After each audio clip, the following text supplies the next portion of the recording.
Bienvenidos a Tramas Médicas, la sección de tramas resueltas dedicada al mundo de la medicina gráfica. Para ello tenemos a los mandos del programa Mónica Rex y Jordi Tepardo.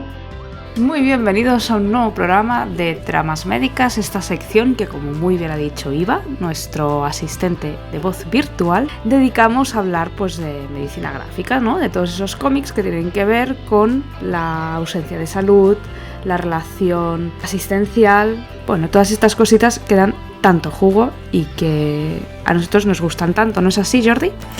Bueno, sí, yo estoy aquí un poquito como operario, como redactor llano, porque, bueno, pues la experta en el tema eres tú. Y, bueno, esto se demuestra una vez más con el programa que tenemos hoy entre manos, que es un poco especial. Pues sí, la verdad. En esta ocasión, en vez de grabar un programa directamente para tramas, que es un poco la idea, y probablemente acabaremos haciendo un programa sobre Comiendo con Miedo. Bueno, a mí me invitaron a participar en la Universidad de La Laguna en unas charlas informales que se llaman Escépticos en el Pub, que cuando se hacen presencialmente se hacen realmente en un pub. Pero en este caso se hizo vía Zoom. La cerveza la tenías que traer tú de casa. Bueno, a ver, es una iniciativa muy interesante, entre otras muchas que hace la Universidad de La Laguna relacionadas con el cómic. Tenemos a Luis Javier Capote, como comentabas, pues que se encarga de organizarlas puntualmente. Yo también participo en su día en una de ellas, hablando de cositas de brujas. Y bueno, pues... Tú también eres un experto en brujas. Sí, bueno, más o menos. Y bueno, pues este año pues le ha tocado a Mónica. Y bueno, ¿cómo decidiste el tema para esta ponencia?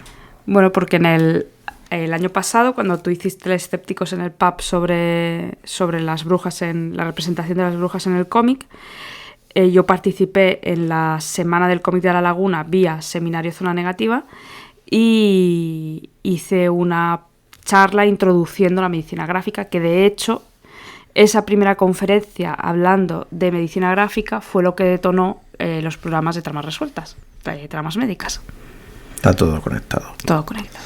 Y bueno, pues es un poco distinto este programa, como decimos, por ese hecho y porque en él pues hablas de multitud de obras que en algún momento seguramente muchas de ellas les daremos un programa individual, pero que hoy es verlo desde otro punto de vista, más general, podríamos decir, ¿no?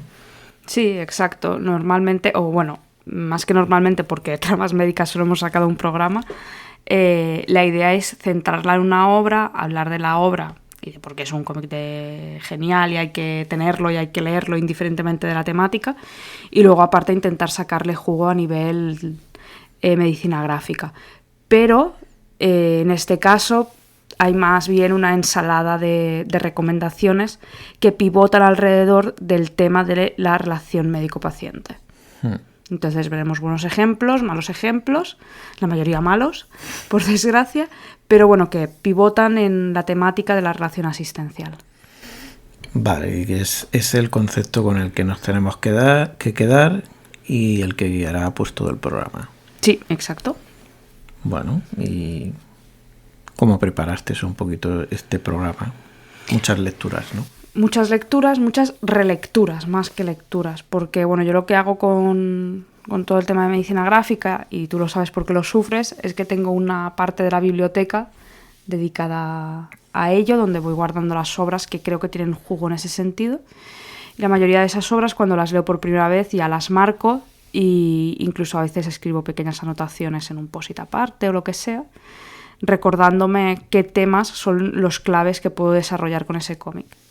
Entonces cuando Luis Javier Capote me escribió y me dijo, oye, vamos a hacer esto, y bueno, y ya luego al cabo de unos meses, cuando se acercó la fecha, eso también es cierto, pues saqué todos esos libros que tenían relación asistencial y que tenían buenas o malas representaciones, y fue el momento de empezar a escribir. Como siempre, pues, también hay una parte de investigación académica, ¿no? Y de intentar recuperar textos que hablen de forma teórica de la relación médico-paciente en este caso, para luego dotarlo de contenido con esos ejemplos. Entonces hay un poco el trabajo de las dos partes, ¿no? El trabajo friki de leer lo que te gusta y releerlo y marcarlo y hacer fotos y hacer un PowerPoint, y la parte un poco a lo mejor más aburrida, que en mi caso no, de volver a releer pues libros teóricos y tal. Bueno, no vamos a explicar los conceptos que estamos comentando ahora, porque básicamente lo vas a hacer en un momento, diferido, pero en ese programa se darán todas las bases para que entendáis de lo que estamos hablando. En un falso directo, ¿no? Un falso directo. Así que nada, yo creo que os dejamos directamente con ello, porque la charla es larguilla, dura 1 hora, y bueno, esperamos que la disfrutéis. Muy buenas noches y a todo el mundo bienvenido a una nueva edición de Escépticos en el Pub en Tenerife, edición telemática, el ciclo de conferencias informales del Aula Cultural de Divulgación Científica de la Universidad de La Laguna. Recordamos que el Aula Cultural de Divulgación Científica como tal está vinculada al Vicerrectorado de Cultura, Participación Social y Campus Ofre La Palma de la Casa. Y este ciclo de conferencias informales cuenta con la participación de más entidades como el Aula Cultural Radio Campus o también la Asociación Hacer para el Desarrollo, Docencia en Derecho Civil y como colaboradores ARP, Sociedad para el Avance del Pensamiento Crítico, y entidades como la Cátedra Cultural Francisco Tomás y Valiente y el Pub Sócrates, que es el lugar al cual hay que acudir cuando estas sesiones son de naturaleza presencial. Hoy tenemos la 96ª edición de Escépticos en el Pub en Tenerife, tercera de la 13ª temporada. Y como sucede desde hace un par de años con todas las ediciones que son en diciembre, se vinculan a la Semana del Cómic de La Laguna, que alcanza en este año 2022 su 12ª edición. En esta ocasión se vuelve a plantear el hecho de que el cómic también es un medio de divulgación y, cómo no, de divulgación de la ciencia. Y lo vamos a ver a través de la conferencia La relación médico-paciente a través del cómic. Para ello está con nosotras desde Barcelona Mónica Rey García, que está aquí ya. Ella es graduada en Filosofía y graduada en Medicina y médico ejerciente, amén de redactora jefa de la sección de manga en Zona Negativa. Mónica, muy buenas noches y muchas gracias por estar aquí con nosotros y prestarte a esta conferencia en víspera de Puente Largo. Muchas gracias, Luis. Muchas gracias por presentarme de esta manera tan agradable y por invitarme una vez más a participar en el marco de la Semana del Cómic de La Laguna. Muy bien. Pues si os parece, empezamos haciendo una pequeña introducción sobre la medicina gráfica y posteriormente ya nos centramos en el motivo central que nos ha traído hoy aquí, que es hablar de la relación médico-paciente. Una de las mayores especialistas en España sobre medicina gráfica, Blanca Mayor Serrano, define la medicina gráfica como el campo de estudio interdisciplinar que explora la intersección entre el medio del cómic en sus diversos formatos y soportes de publicación y la representación de la vivencia de carencia de salud, la práctica asistencial y la divulgación e información médicas, así como su uso y eficacia en la educación de profesionales de la salud y en la divulgación y educación en salud. Es decir, quedémonos con ideas claves. Estudio interdisciplinar acerca de la representación de la vivencia de carencia de salud, la enfermedad, aunque no siempre, la práctica asistencial y la divulgación de información médica, que aparte de este estudio interdisciplinar nos puede servir para educar a profesionales y divulgar en educación en salud. Dos cuestiones que están muy vinculadas a lo que hacemos aquí y hemos hecho en otras ocasiones cuando hablamos de cómic y medicina gráfica. Para empezar, presentaros a Ian Williams, que fue la persona que acuñó el término de medicina gráfica allí en el 2007. Unos años más tarde se juntaría con otra serie de profesionales de la salud interesados por el mundo del cómic y formarían la asociación Graphic Medicine, que se encargaría de hacer congresos, actividades artísticas, educativas, divulgativas y acabar de dar fuerza a este concepto de medicina gráfica. Todos ellos juntos crearon este cómic, en realidad, que es el Graphic Medicine Manifesto, donde ponen las bases de lo que hoy en día concebimos como medicina gráfica. Este texto apareció en 2015 y más o menos un año después el término medicina gráfica empezaría a correr en los círculos académicos españoles. pero aún así tendríamos que esperar al 2020 para que se fundase la primera editorial española dedicada únicamente al tema de medicina gráfica, que son los compañeros de Saludarte Ediciones. Precisamente ellos publicarían, su primera edición sería uno de los libros de Ian Williams, que es un mal médico, que ya veréis que irá saliendo a lo largo de la presentación. Muy bien, pues dicho esta pequeña introducción al tema principal, yo creo que está claro, ¿no?, que una de las cuestiones que vemos reflejadas más habitualmente en los cómics que etiquetamos como medicina gráfica es el tema de la relación entre el médico y el paciente. Al final, cuando los autores y las autoras de cómic intentan explicar sus experiencias con la enfermedad, acaban retratando la relación que han tenido con los profesionales de la salud.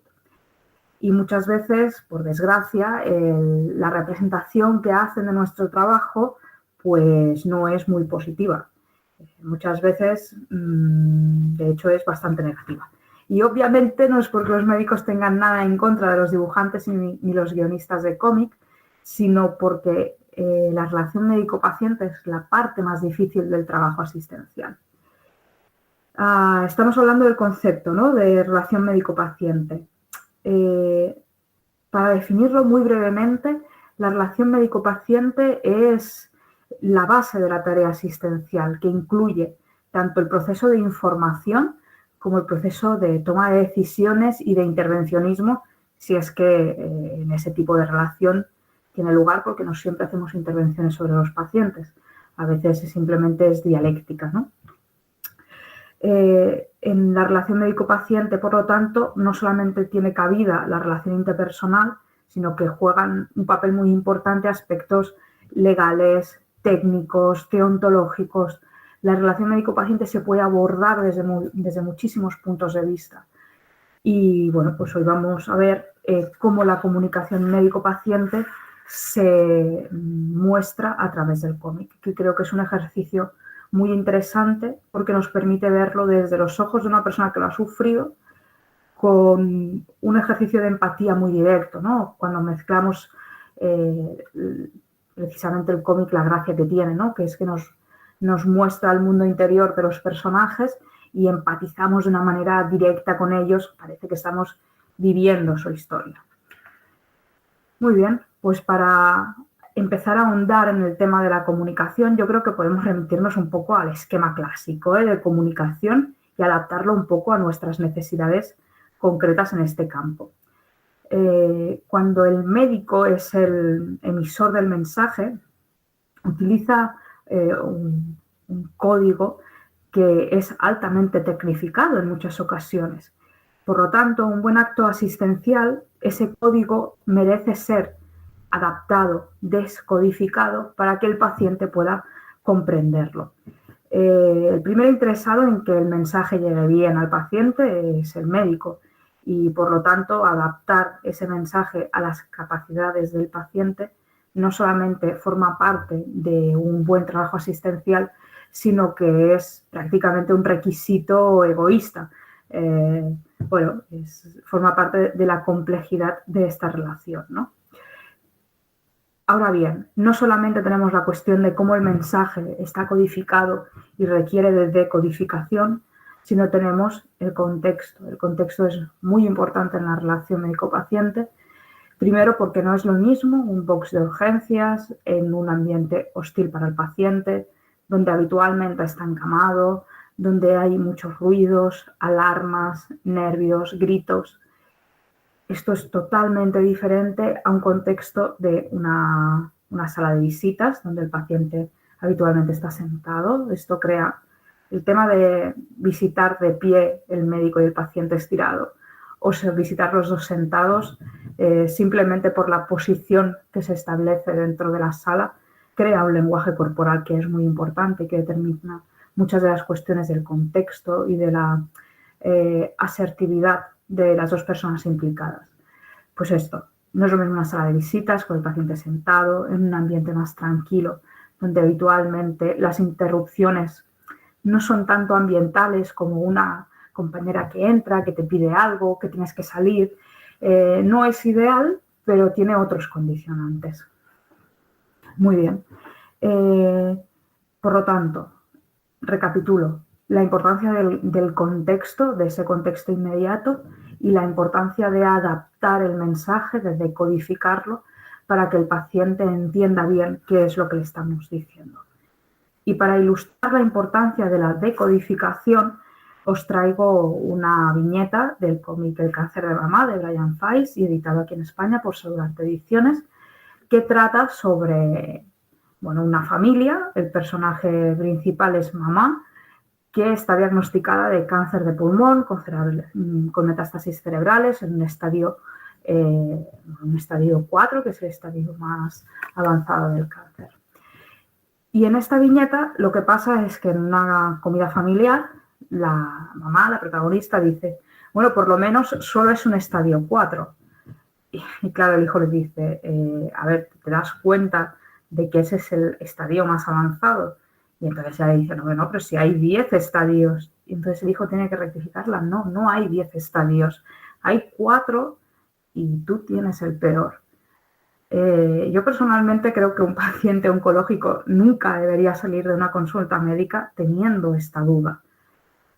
Por lo tanto, aquí Brian Weiss, de una manera totalmente sutil, con mucha masquerra, que decimos en catalán, y retrata muy bien algo que no nos enseñan, porque ha pasado fuera de cámara, como diríamos en cine, y es que aquí alguien le ha explicado mal o no se ha asegurado de que el mensaje llegara decodificado a la paciente, porque ella cree que está en una situación mucho mejor de la que realmente está.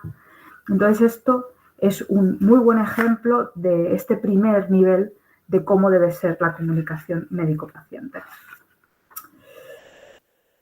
Muy bien. Una de las cosas, ahora dejamos un momento el cómic y vuelvo un poco a la parte más teórica. Cuando a los estudiantes de medicina se nos explica o se nos enseña a dar malas noticias, habitualmente se ponen ejemplos totalmente dramáticos. Explicarle a alguien que ha sido diagnosticado de cáncer, que tiene una enfermedad terminal, que un familiar suyo ha muerto, situaciones extremas. Pero la verdad es que una mala noticia no es solamente eso. Una mala noticia puede ser prácticamente cualquier cosa que le dices a un paciente que no está preparado para oír. Desde situaciones prepatológicas, como decirle a una persona que tiene una tensión alta y que vamos a tener que hacer un tratamiento diario para bajar esa tensión y controlar ese factor de riesgo, hasta decirle a una persona que tiene que hacer dieta porque tiene el azúcar alto, o decirle a alguien que tiene una radiografía lumbar con signos de artrosis y que eso va a condicionar un dolor crónico que no vamos a poder curar realmente. Estas situaciones pueden ser absolutamente dramáticas para una persona y no hace falta que le estemos diciendo que un familiar suyo ha muerto. Por lo tanto, la importancia de la comunicación va más allá de las malas noticias, y creo que eso es algo que se les dice poco a los estudiantes de medicina, pero que habría que ahondar más. Y de hecho, una cuestión que es capital en este contexto es el tema de que una persona que está desesperada por un diagnóstico, porque tiene una dolencia a la que no le encontramos nombres y apellidos, por ejemplo, cuando a esa persona le dices que está sana y que no le pasa nada, le estás dando la peor noticia posible. Mi intención no es personalizar en esta presentación, en esta conferencia, pero creo que sí que es ilustrativo poner algunos ejemplos personales, ¿no? Y a mí se me ha puesto a llorar un paciente por decirle que no le pasaba nada, porque es un choque contra su expectativa. Y eso condiciona lo que he venido a llamar un contexto ampliado. Ese contexto ampliado está formado por las expectativas propias del paciente, por las expectativas previas y por sus propios conocimientos. Todo esto es muy importante tenerlo en cuenta a la hora de comunicarnos con una persona y de encontrar la manera de hacerlo de forma efectiva. Pero del mismo modo que todo este contexto ampliado afecta al paciente, en realidad también afecta a la parte médica. ¿Por qué? porque nosotros también llegamos a esa conversación con unas expectativas, con unos conocimientos y con unas ideas preconcebidas. Un médico de familia estándar, al cabo del día, receta medicamentos para la tensión al 90% de sus pacientes. Habitualmente, personas mayores que con dieta no han conseguido controlar sus cifras tensionales y que llega un momento que te sientas con ellas y les dices es el momento de iniciar tratamiento antihipertensivo. Y todas las experiencias previas de las personas a las que se lo has dicho y la manera como han reaccionado condiciona brutalmente la manera como se lo vas a decir a una persona en concreto. Y esa persona en concreto no tiene por qué reaccionar como todas las anteriores. Por lo tanto, expectativas, conocimientos, prejuicios, todo ese contexto que va más allá de dónde estamos hablando, de cómo estamos hablando, de qué cosas nos rodean, sino el contexto nuestro interno, también es muy importante a la hora de llegar a este punto, ¿no? Y esto lo vamos a ilustrar con una viñeta sacada de Un mal médico de Ian Williams, el acuñador del término medicina gráfica. Este título está editado aquí en España otra vez por Saudarte Ediciones. Y bueno, la patología central del cómic es un trastorno obsesivo compulsivo, pero no será el caso del paciente que vamos a ver ahora. Aquí el protagonista, Iwan, está hablando acerca de un paciente que era un señor un tanto desagradable, que iba con gafas de sol siempre, que tenía como un mal aspecto, unas formas muy bruscas y que en un momento dado de la historia se suicida. Y entonces Iwan dice, yo tenía contra él tantos prejuicios como cualquiera. Quería que se marchara de mi consulta cuanto antes, me daba escalofríos. Quizás podría haber hecho más, podría haberle salvado. Y si le dais la oportunidad a leeros el cómic, veréis que sí, podría haber hecho más y sí, podría haberle salvado. Porque en parte ese personaje claudica por la incomprensión que hay a su alrededor. Entonces, aquí Williams hace un ejercicio de empatía retrospectiva, por decirlo de alguna manera, ¿no? Entender, lo ideal sería entender que esos prejuicios previos tienes que dejarlos a un lado e intentar enfrentarte a la situación, a esa relación conflictiva, a esa relación tensa, a esa relación complicada, porque no todas las relaciones son fáciles, ni cuando estamos trabajando ni en nuestras vidas personales. Pues enfrentarnos con la mayor objetividad, sin prejuicios, como si fuésemos una hoja en blanco, sobre todo en nuestro ambiente laboral. La relación médico-paciente no puede estar salpicada por que un paciente nos dé escalofríos. Y todos estos ejemplos me gusta pensar que nos sirven para reflexionar acerca de lo que está pasando en las viñetas e intentar mejorar nuestra práctica clínica, ¿no? Ser mejores profesionales porque hemos visto lo que no queremos hacer. Y nadie quiere estar en el papel de Iwan en este momento, ¿no? Muy bien, pues dicho esto, ¿no? Ahora que hemos analizado un poco cómo se desarrolla la relación médico-paciente, vamos a hablar de los modelos de relación que hay. A nivel clásico se habla de 4 modelos: el modelo paternalista, el modelo interpretativo, el modelo informativo y el modelo deliberativo. Estos modelos a mí no me gusta considerarlos de forma jerárquica, ni me gusta considerar que hay algunos mejores que peores, sino que me gusta concebir los modelos de relación como herramientas que nos sirven para situaciones y para pacientes determinados. ¿Por qué? Porque tenemos ejemplos que demuestran que no siempre podemos usar un modelo deliberativo, que es el que habitualmente los libros ponen como que es el ideal y es al que todos deberíamos tender y al que deberíamos aspirar. Pero la verdad es que tenemos pacientes que solo funcionan ante un modelo paternalista. Por ejemplo, personas mayores con un nivel socioeducativo bajo que no entienden la relación con el médico como un intercambio bilateral de opiniones, que ante la pregunta ¿usted qué prefiere? Siempre contestan lo que usted me recomiende, lo que usted diga. Yo no sé, es usted el especialista, es usted la persona que me puede guiar. Entonces, en este tipo de pacientes, utilizar un modelo de relacional paternalista no es propiamente algo negativo, es la herramienta que necesitamos para trabajar con ese paciente. Por ejemplo, un segundo ejemplo, cuando tenemos una situación crítica, siempre se nos dice, en ese momento, en una situación de vida o muerte, el paciente no puede elegir ni está capacitado para elegir. Es el profesional el que decide qué es lo mejor para él y actúa en consecuencia. Una persona parada, tú le haces una RCP y no le preguntas.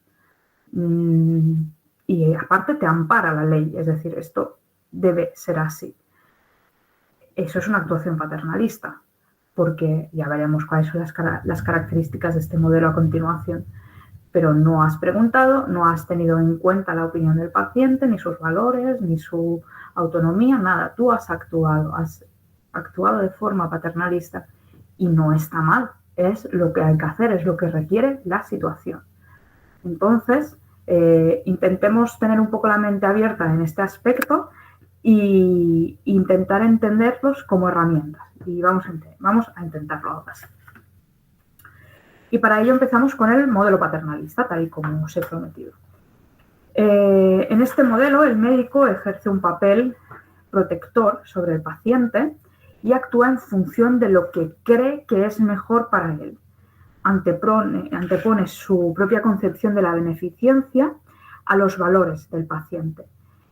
Ahora bien, si los valores son compartidos por ambas partes de la relación, no habrá conflicto, pero casos donde lo que es bueno no es compartido por los dos marcos morales, entonces es cuando aparecerá el conflicto. Ponemos, por ejemplo, un paciente que no quiera tomar benzodiazepinas porque entre sus valores morales está que no consume cosas que causen adicción. Por ejemplo, exadictos. Por ejemplo, personas que sean muy rígidas con el tema de las drogas. Vale, pues a esta persona, si su médico le pone un lorazepam para dormir de forma unilateral, sin explicarle que eso es una benzodiazepina y que puede causar adicción, ahí habrá un conflicto en la relación de esas dos personas y se perderá la confianza. ¿Vale? Entonces es un ejemplo en la que el modelo paternalista no tiene cabida. Igual que antes hemos puesto algunos que sí, pues hará uno que no. Por tanto, el modelo paternalista solo tiene sentido cuando el paciente permite que su autonomía dependa del rol protector del médico. Y para ilustrar esto, traemos un par de ejemplos en este caso. El primero es de Comiendo con Miedo, de Elizabeth Carril, un cómic editado por Astronave, que es la sección joven de Norma Editorial, y que nos explica un trastorno de conducta alimentaria. La protagonista, basada en la propia Elizabeth, empieza desde los primeros síntomas de una anorexia nerviosa hasta su absoluta recuperación años más tarde, pasando por el momento en el que está ingresada en un ala psiquiátrica para tratamiento del trastorno de conducta alimentaria. Entonces ya veréis que los pocos ejemplos que traigo de este cómic, todos suceden en aquel pequeño momento en el que está en la sala blanca, que le llaman, y porque son los más crudos y casi todos van a ser ejemplos negativos. Vale. Pues dentro de esto, esta frase sucede en el contexto de una dinámica de grupo, de un grupo de personas con trastornos de alimentación, como os decía, y esta es la persona que dirige la actividad y en un momento dado le dice a Elizabeth: con esta actitud jamás te recuperarás. Eres el típico caso de enferma crónica. Vas a estar con tu monstruo toda la vida. Aquí lo de monstruo hace referencia a la anorexia nerviosa. Aparte de la crueldad que destilan estas afirmaciones, en ella el profesional está sugiriendo que conoce los valores de la paciente y que no va a tener autonomía para poder elegir. Dos cosas que son absolutamente mentiras si le dais una oportunidad al cómic y os lo leéis. En el fondo, él lo que está diciendo es: si no haces lo que yo te digo, si no aceptas que yo soy tu protector y yo sé lo que es bueno para ti, no te vas a curar. Y eso, aparte de ser mentira, porque hay muchas maneras de tratar a los pacientes con enfermedades mentales y a los pacientes con TCAs, es muy fuera de lugar, ¿no? En eso también estaremos de acuerdo. Pero bueno, bajamos un poco el nivel de intensidad de esta escena, que es brutal, y pasamos a un ejemplo de otro cómic, que es Give Me Regards to Blackjack, de Sato Suo, y editado aquí en España por Sekai Editorial. No hagáis caso a lo del título, que es un error, ¿vale? Estamos en el modelo paternalista. Vale, pues en este momento, os explico un poco de qué va el cómic. Give Me Regards to Blackjack nos muestra los pasos de un residente de medicina de primer año a lo largo de diferentes servicios de un hospital. Y en este primer número está en el servicio de cirugía.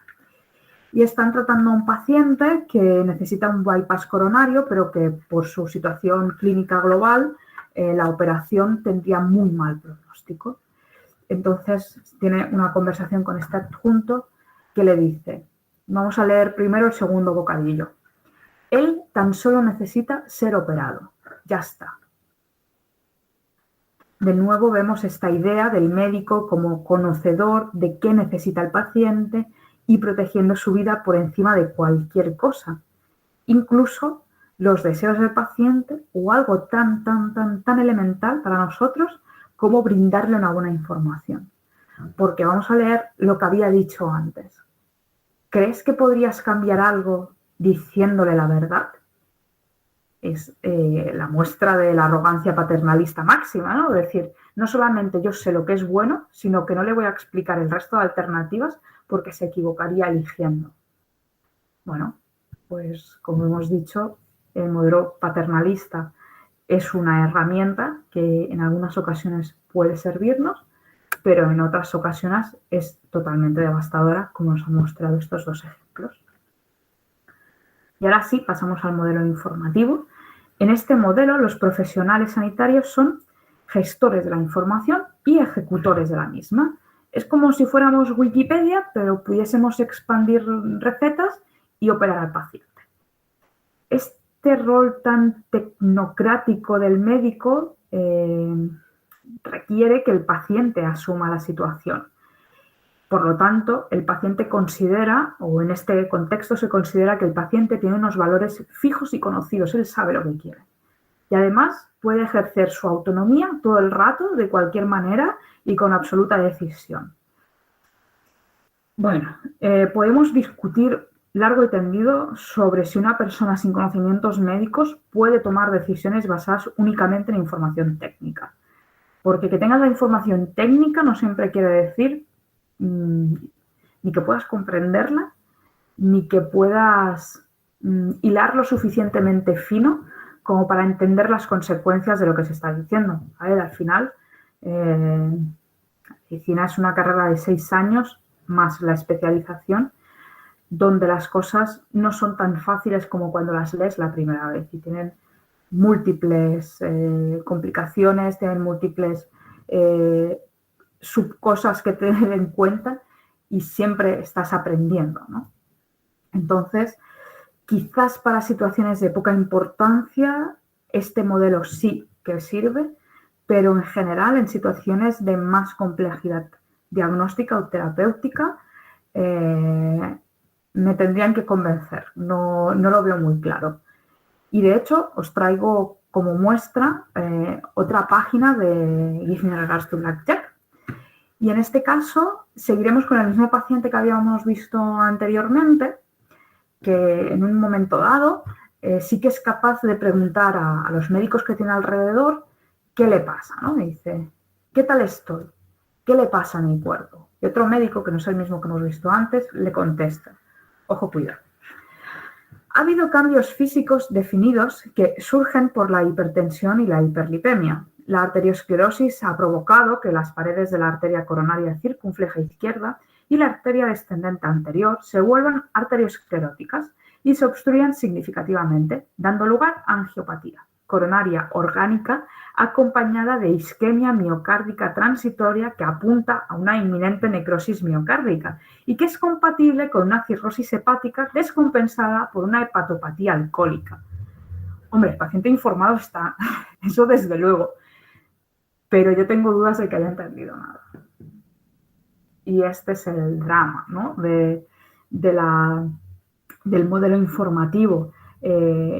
una cuestión que ya hemos comentado y que aquí se hace patente es la adaptación del mensaje, la adaptación a la cultura del paciente, a los deseos de saber del paciente, pero también a su capacidad de comprensión. Estamos hablando con una jerga absolutamente tecnificada que tiene cero decodificación de la que antes hablábamos. Yo no digo que esto se tenga que explicar con una simplificación máxima de tienes las arterias llenas de grasa y por eso tu corazón está fallando, pero quizás hay un punto intermedio entre la máxima simplificación y la máxima tecnificación, y eso es difícil encontrar en qué punto tenemos que estar, pero seguro que no, vamos, ninguna duda. En la segunda página, si seguimos leyendo, bueno, recuerdo que esto estamos leyendo de derecha a izquierda porque es un manga y cuando hago las presentaciones mantengo el orden de lectura. Vale, pues en esta segunda página vemos como el mismo paciente le dice al final de todo: nosotros le operamos porque usted nos lo pide, que es la ejecución máxima del modelo informativo. Yo le digo lo que tiene y usted me dice lo que quiere. Y le opero porque usted quiere que le opere. Hombre, por suerte la realidad no es así. Por suerte el criterio técnico prevalece y ese tipo de situaciones yo creo que son absolutamente anecdóticas y que podríamos estar hablando de ellas en contextos de medicina privada, de medicina estética, donde realmente no hay una patología que influya en un resultado o que se interfiera con realmente cuál es el objetivo de la terapéutica. Porque esto, obviamente, a nadie le van a quitar, no sé, una vesícula porque diga que se la quiten sin tener piedras que justifiquen esa retirada de ese órgano, ¿no? Por poner el primer ejemplo que se me viene a la cabeza.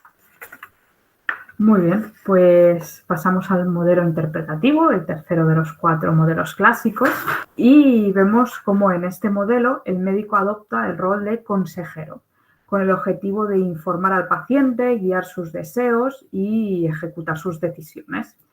En este modelo los valores del paciente son interpretables. Por ejemplo, pese a que un paciente valore el derecho a la vida y el derecho a su propia vida como uno de los valores morales máximos, un buen médico consejero debería poder guiarle para que realice un documento de voluntades anticipadas que limite el esfuerzo terapéutico llegado el momento. Por tanto, el paciente acepta que su autonomía es flexible, puede ser rígida en algunos momentos y pasiva en otros. Este modelo requiere una gran virtud entre el médico y el paciente, que es la confianza. El modelo interpretativo no se sostiene sin que haya una relación de confianza mutua. Del mismo modo que pasaba con el modelo paternalista, habrá ocasiones donde la herramienta llamada modelo interpretativo sea necesaria y otras en las que sea un error. Pero yo creo que es una de las bases actuales de la manera como nos relacionamos tanto el personal sanitario como los pacientes entre nosotros y yo creo que es clave, ¿no?, para entender el momento histórico a este nivel en el que estamos. Y os traigo pues un ejemplo, en este caso también de un manga que se titula Si te pudiera decir gracias, es de Takinami Yukari, lo editó por en Mónica Tarato hace unos años, y en esta historia Yukatari nos explica su propia experiencia con un cáncer de páncreas estadio 4 que tuvo su madre. Y veremos desde los primeros síntomas hasta que su madre fallece. Seguro que ya sabéis que el cáncer de páncreas es un cáncer absolutamente devastador, hoy en día aún con una supervivencia ridícula y que afecta de manera muy significativa a las familias a las que básicamente destruye, ¿no? Y bueno, pues aquí tenemos a una doctora, ¿no?, que le está explicando un poco las opciones terapéuticas. Vamos a ver, dice: el tumor mide unos 2 centímetros, que es bastante grande. No se pueden verificar las infiltraciones con la TCR, pero dado que el tumor está afectando a la aorta, es imposible extirparlo mediante una cirugía. Por lo pronto, lo mejor es que tratemos de reducir el crecimiento del tumor con quimioterapia. ¿Está de acuerdo? Y le dice: confío en su criterio, doctora. A diferencia de los ejemplos paternalistas que habíamos visto, aquí la actitud de la doctora no es: vamos a hacer quimioterapia porque esto va a ser lo que le va a ir mejor, o esto es lo que yo creo que va a ir mejor, o esto es lo que la va a curar, o esto es la que... No, sino una de las opciones que tenemos es la quimioterapia, pero en realidad te está dejando una puerta abierta, porque le preguntas si está de acuerdo. Y la puerta que le deja abierta es, si tú me dices que no, la alternativa es no hacer nada. Y también sería una opción válida, porque en realidad, aquí no lo pone, ¿eh? Aquí ahora yo sobreexplico de formación profesional, pero en este cáncer la quimioterapia a este nivel es paliativa. Y todos sabemos lo que es una quimioterapia. Entonces, una quimioterapia paliativa, la opción de no hacer nada es igual de válida. ¿Vale? Simplemente es cuestión de darle más o menos tiempo a esa persona. Con lo cual, para mí este es un buen ejemplo de un modelo interpretativo en el que ella interpreta, bueno, pues que esta persona viene a la consulta con una hija, con 2 nietos, con un nieto pequeño, probablemente quiere más tiempo y la manera que tenemos para dárselo es pues hacer quimio. Y se lo pregunta, dice, ¿estás de acuerdo? Y ella confía y dice, pues sí, pues me parece bien lo que me estás diciendo, porque en el fondo sobreentiendo cuál es la alternativa. ¿Vale? Entonces hay aquí la madre, ¿no?, está cediendo parte de su autonomía, confiando en lo que se le ha propuesto, pero sin que lo que se proponga sea una imposición, que sería un poco la diferencia con el modelo paternalista. Y bien, pues vamos allí con el modelo deliberativo. En este modelo, el rol del médico se establece como una suerte de profesor socrático que no solamente informa y ejecuta lo que el paciente decide, sino que entabla un debate socrático con su paciente para descubrir sus valores y desarrollar su autonomía. El objetivo del médico en este modelo es respetar la autonomía del paciente, pero también hacerla crecer mediante la aportación de conocimientos y el desarrollo de razonamientos compartidos. Obviamente, las limitaciones de este modelo son muy grandes. Para empezar, requiere que tanto el paciente como el médico o la médica sean 2 personas con habilidades comunicativas, con inteligencia emocional, que el paciente tenga un buen nivel socioeducativo que le permita no solamente entender cuestiones médicas, sino establecer un intercambio de opiniones. Y además, para poder realizar esto, hay una limitación brutal en el campo de la sanidad, y es el tema del tiempo. Un modelo deliberativo comporta una cantidad de tiempo invertido en el paciente que no siempre es posible.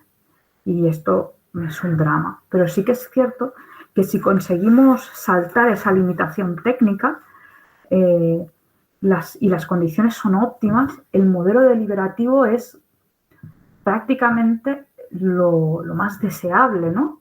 Pero eso teniendo en cuenta que el paciente tiene que ser ideal, que el contexto tiene que ser ideal, que el médico tiene que ser ideal y que tenemos que tener el tiempo necesario para poder llevarlo a cabo, ¿no? Vale, pues para poner un ejemplo de esto, que me ha costado, porque ya decíamos al principio que habitualmente los ejemplos que encontramos de relación médico-paciente son más bien negativos, pero en este caso hemos encontrado uno de la mano de Lou Louvier en su cómic Cara o Cruz, conviviendo con un trastorno mental, editado por Norma Editorial. Y es un cómic que habla en concreto de la ciclotimia, pero en general habla de todos los trastornos del espectro bipolar, que son unos cuantos. Muchas veces pensamos que el trastorno de bipolaridad es uno único y no es verdad, hay varios. Y este cómic es una delicia en ese sentido, aparte tiene un montón de infografías, muchísimos conocimientos técnicos y se hace absolutamente entretenido de leer. Yo no sé cómo lo hizo Lou Louvier para conseguir el equilibrio entre todos estos elementos, pero lo hizo. Y os traigo un par de páginas de este cómic. Todo empieza con Lou intentando, yendo al psiquiatra, ¿no? Y nos comenta, ¿no?, que por encima de los títulos, de ser el mejor especialista, de ser el más listo, de ser el más guapo, lo importante es que haya un factor humano y que haya confianza. Y entonces Lou le explica que, he progresado mucho, he aprendido a ver a mi zorro. Aquí lo del zorro hace referencia a la ciclotimia. En muchos cómics de medicina gráfica se representa la enfermedad como un monstruo, como un animal, como algún tipo de presencia que facilita separar al paciente de su enfermedad y establecer un diálogo entre las dos partes, ¿no? En el caso de Carao Cruz, la ciclotimia es un zorro, y esto, para saber por qué, tenéis que veros el cómic y ya está. Bueno, sigo. Dice, he aprendido a ver a mi zorro. Me esfuerzo en gestionarlo sin por ello negarlo, y a pesar de eso sufro mucho. Me dijo que podría ayudarme. Quisiera recibir tratamiento. Entonces, seguimos en la siguiente parte. Dice, para los bipolares de tipo 1 y 2, un tratamiento es indispensable. Pero en el caso de la ciclotimia no es igual. Algunos viven muy bien sin él. Hablamos de tratamientos largos y coercitivos, a veces de por vida. ¿Estás segura de querer eso? Segura. Aquí se establece un diálogo. Esto es bastante diferente a lo que hemos visto hasta ahora. Obviamente la confianza que veíamos en el interpretativo está aquí, pero la paciente se ha podido explicar, ha podido decir qué es lo que con lo que no está conforme en su vida. Él le está explicando que en realidad le está pidiendo algo que no es necesario, pero están llegando a un acuerdo. Hay un debate, hay un intercambio de opiniones, hay una deliberación, ¿no? Entonces el psiquiatra sigue, le dice, es necesario que tengas una cosa clara. La bipolaridad no se cura realmente. Los tratamientos sirven para estabilizarla. Nuestro objetivo será limitar los picos y las depresiones, preservando tu sensibilidad y creatividad. Entonces, bueno, le dice que van a utilizar un tipo de medicamento en concreto, que son los anticíclicos. Y bueno, pues ella dice, perfecto, muy bien, esto es lo que yo quería. Bueno, vemos, ¿no?, cómo la conversación gira en torno a ese debate entre los dos personajes, entre intentar buscar lo que técnicamente es adecuado, que a lo mejor sería no dar medicación, pero lo que la paciente necesita. Posteriormente en el cómic, esto ya no lo he puesto porque eran muchas viñetas,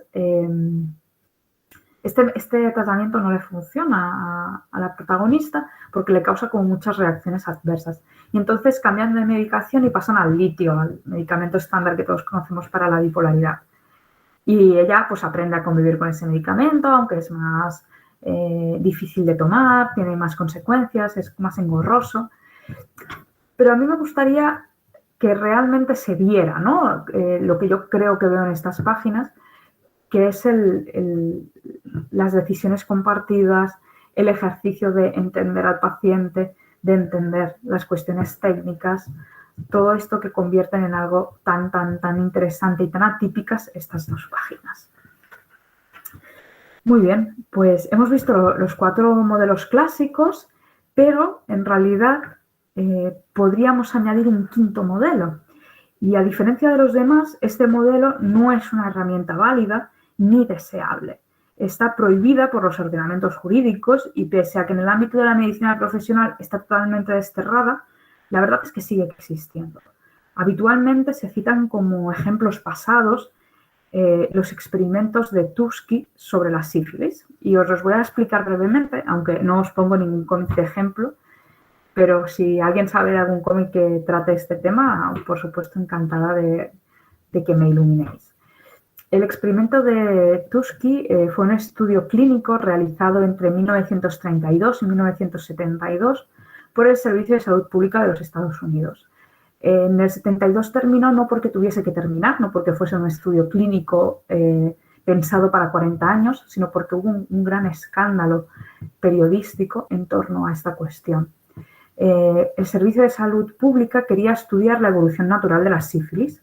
Seguro que sabéis que la sífilis es una enfermedad de transmisión sexual que empieza con unas úlceras que habitualmente aparecen en la zona genital, pero pueden aparecer en otros sitios, y que acaba con una patología neurológica, la neurosífilis, que se comporta como una demencia curable en realidad, pero que si no se pone el tratamiento adecuado acaba matando al paciente. Es una enfermedad mortal.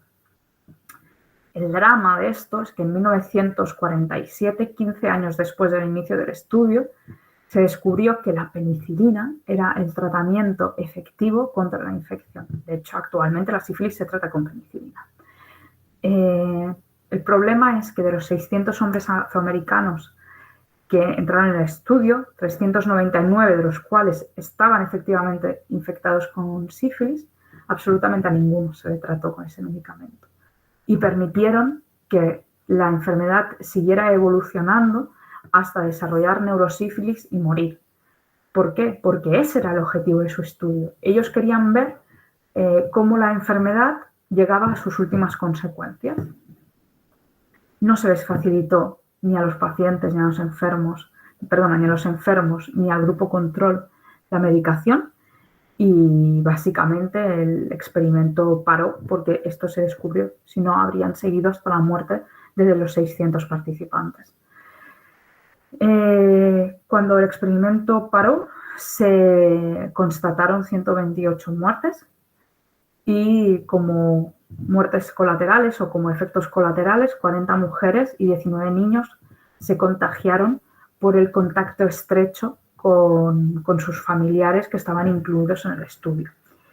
Obviamente hoy esto sería totalmente impensable, al menos aquí en Europa, y el ejemplo que os traigo no va exactamente por aquí, sino que va por una deriva de lo que es usar a las personas como medios y no como fines. Entonces, el modelo instrumental para utilizar el esquema que hemos estado utilizando hasta ahora sería aquel que considera al paciente, que ignora los valores y la autonomía del paciente en pro del ego totalitario del médico o del personal sanitario o de la persona que ejerza este tipo de modelo de relación. Y para ilustrar esto traigo otro ejemplo extraído de nuevo de Comiendo con Miedo de Elizabeth Karim. Y es una pequeña viñeta donde vemos a una persona, a un médico alternativo, que le propone a la paciente recordemos que es una paciente con un trastorno de la conducta alimentaria, y le está proponiendo una dieta rica en sodio para mejorar su trastorno de la conducta alimentaria. Muchas de las llamadas terapias alternativas no tienen evidencia científica, no han pasado ningún protocolo de seguridad sanitaria y en ocasiones incluyen técnicas de manipulación coercitiva. En definitiva, las personas que atienden a pacientes y les proponen este tipo de soluciones están anteponiendo su ego y sus motivaciones personales a la autonomía y a los valores de las personas a las que atienden, porque esto lo reducen habitualmente con las técnicas de manipulación. Y estos tres elementos yo creo que están representados en esta viñeta. Una promesa basada en pseudociencia, que yo sepa, el sodio no hace nada más que subirte la tensión y si la tienes baja puede hacer síndromes confusionales y historias, es decir, no tiene nada que ver con la fuerza y la energía, no es como, no sé, como la anemia, ¿no? Que sí que provoca esta sensación de pérdida de fuerza. Y con cero seguridad sanitaria, porque un aumento brusco y excesivo del sodio puede causar enfermedades neurológicas muy graves, ¿vale? Con lo cual tenemos estos dos elementos y el tema de la manipulación yo creo que se puede entender en ese lenguaje, en esa fuerza, en esa energía, ese tipo de cosas que vemos muchas veces relacionadas tanto con las terapias alternativas como con esta suerte de vendehumos que hay alrededor de ellas. Muy bien, pues ya llevamos casi una hora aquí de palique y vamos a ir a la última parte de la presentación, que es unas conclusiones un poco ampliadas, ya lo veréis. A lo largo de la conferencia hemos hablado de la importancia de la comunicación entre el personal sanitario y los pacientes y además hemos analizado los diferentes modelos de relación y hemos ahondado un poco en la idea de que esos modelos deben ser herramientas que podemos usar según las condiciones y los pacientes.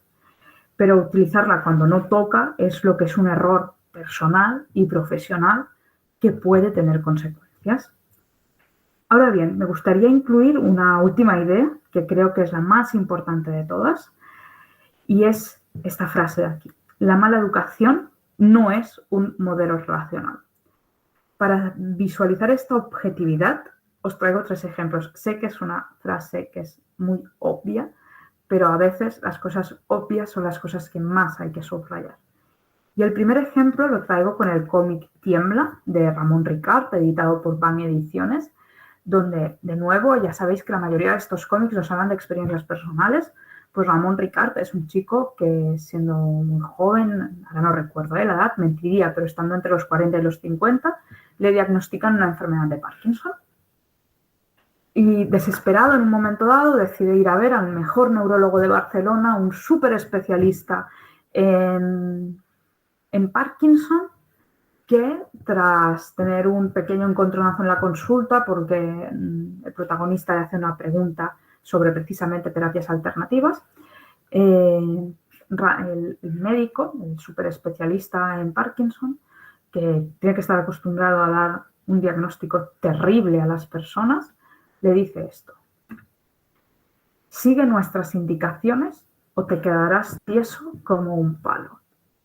Obviamente, en esta frase lapidaria hay mucho paternalismo, pero también hay mucho de mala educación, porque lo de tieso como un palo se lo podía haber ahorrado, porque estás haciendo un daño sobreañadido a una persona que está sufriendo. ¿Vale? Entonces, es paternalista y encima desafortunado y insultante. El segundo ejemplo vuelve a ser del cómic de un mal médico, de Ian Williams, y en este caso el doctor Iwan está repasando el historial clínico de una paciente, pero está repasando las notas que han escrito otros médicos, ¿vale? Y está un poco desordenado, perdonad. Voy a leer primero la imagen de la izquierda, la viñeta que está más a la derecha. Dice: es una mujer difícil, desagradable y difícil. Tengo la sospecha de que probablemente tenga un trastorno límite de la personalidad. Vale. Esta notación acaba siendo codificada cuando se digitaliza la historia clínica. Si vais leyendo las viñetas lo veréis. Y a la paciente finalmente se la etiqueta de un trastorno límite de la personalidad. Una cosa que no es cierta porque ningún psiquiatra la ha diagnosticado de ello, pero por culpa de esa etiqueta, cuando esta paciente vaya a solicitar, no recuerdo si era una ayuda o si era algún tipo de cuestión burocrática, se la denegarán por culpa de que ese diagnóstico está incluido en su historia clínica. Entonces, los 2 personajes siguen hablando y dice: hombre, ciertamente la mujer es rarita y difícil. Y dice: igual, sí, pero no más que mucha otra gente que conocemos. Y es que aunque alguien sea desagradable y difícil, primero, eso no es un diagnóstico, eso no es una valoración médica y eso no debería estar escrito en el papel. Y eso es insultante. Y a veces las cosas insultantes y la mala educación tienen consecuencias. Y no solamente tienen consecuencias en el ánimo del paciente, en el daño emocional que le causa a Ramón oír que alguien le dice que se va a quedar rígido porque no va a hacer o porque no hace lo que le dice, ¿no? O por el motivo que sea. En realidad eso no habría que decírselo a nadie. También puede tener consecuencias burocráticas y legales, porque ese tipo de comentarios quedan registrados en un documento que tiene sus implicaciones. Entonces, no solamente la mala educación no es un modelo relacional, sino que tiene consecuencias. Y como último ejemplo, os vuelvo a traer el cómic de Comiendo con Miedo. Como veis, todos los ejemplos que salen de este cómic son horrorosos, aunque hacia el final de la historia hay ejemplos magníficos de profesionales que la ayudaron. Y un motivo más para leer este cómic es el contraste entre los malos ejemplos y los buenos ejemplos. Lo que pasa es que los buenos ejemplos no me servían tanto porque hay más material, ¿no?, con buenos ejemplos, pero es que los malos son muy buenos en este cómic. Y bueno, pues volvemos a estar en la Sala Blanca, volvemos a estar en esa institución para tratar los trastornos de conducta alimentaria y estamos en un momento en el que Elizabeth está supervisada cada vez que come y los profesionales que trabajan con ella creen que ha escondido un trozo de pan.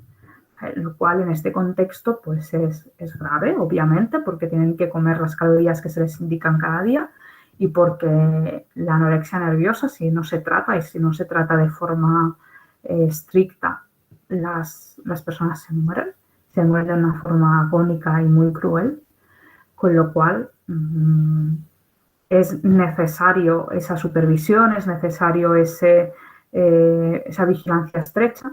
Lo que no es necesario es lo que pasa a continuación.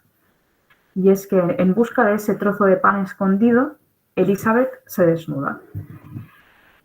Y uno de los profesionales que estaba buscando el trozo de pan le dice: créenos, para nosotros tampoco es agradable ver un cuerpo como el tuyo y no es necesario ser tan grosera. Bueno, decir que yo creo que ya eso es redundar en lo mismo, pero es un ejemplo que creo que es desgarrador y creo que sirve para decir que la mala educación, los insultos, las vejaciones no son un modelo de relación. Y esto es una cuestión de sentido común, pero es que el sentido común es el menos común de los sentidos. Y espero que esta última cuestión sirve para que aquellos sanitarios o futuros sanitarios que puedan ver o escuchar esta conferencia piensen en qué tipo de relación quieren tener con sus pacientes. Y con esto ya sí que acabo y muchas gracias a vosotros por escucharme. Muchas gracias a ti, Mónica, por esta interesante intervención. Te me queda, Mónica, darte las gracias una vez más por haberte prestado a participar, teniendo en cuenta que ahí es una hora más, que estamos en el final de la semana, y darte las gracias nuevamente por volver a prestarte a participar en un evento de carácter divulgativo de la Universidad de La Laguna. Si no me fallan las cuentas, esta es la tercera ocasión que actúas como conferenciante y lo has hecho a través de diversas fórmulas, la segunda dentro de los eventos de la Semana del Cómic de La Laguna, y espero que a esta sigan muchísimas más. Muchas gracias, Luis. Para mí es un auténtico placer estar aquí contigo, ya lo sabes.